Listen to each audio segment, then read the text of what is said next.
everyone, Heather here, professional makeup artist with Luminous. And today our question comes from Brenda in California. And she asked, I watched the DVD. Is there anything else I need to know before getting started? Well, Brenda, let's dive into that. We'll go over the basics that you need to know when starting to airbrush, and then I'm going to give you some little thought to think about when you're airbrushing. But before I do, I want to make sure that you hit that subscribe button below. That is so important so you stay current on all the latest and greatest pro tips.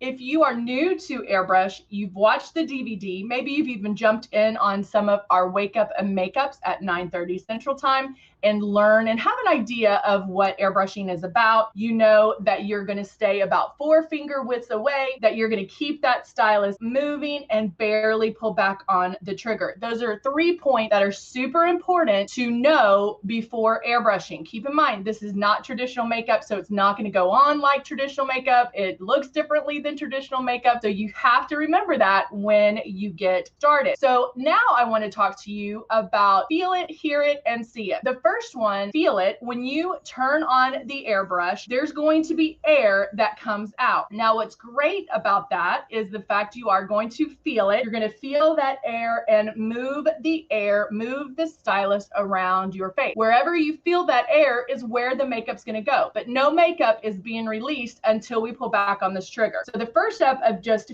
feeling it, one, it feels amazing, but that is a step of learning and something you're going to remember when airbrushing. And hear it. You are going to hear the product when it's released. I'm going to take some water and put it right in my stylus.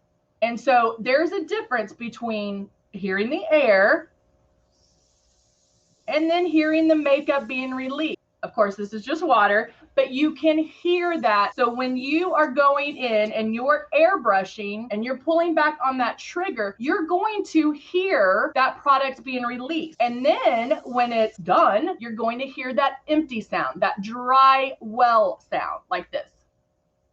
Can you hear the difference? There's definitely a difference. One way you can practice is put water in there, blow the water out on a paper towel or a tissue, and listen for that difference. And then the next one is see it. Not going to see the makeup go on, but as you're airbrushing and as you're moving that stylus around your face and pulling lightly back on that trigger, after a couple of passes, you're going to look in the mirror and go, wow, I look amazing. You will see the results after you make a few passes. Remember that airbrush makeup, when put on, your coverage is done by light passes. It's not going to go on like traditional makeup where you see that opaqueness right away. It's light passes. So after you make a couple of those light passes, you should see the result in the mirror. Keep in mind, you're going to keep it 4 finger widths away. You're going to keep that stylus moving and barely pull back.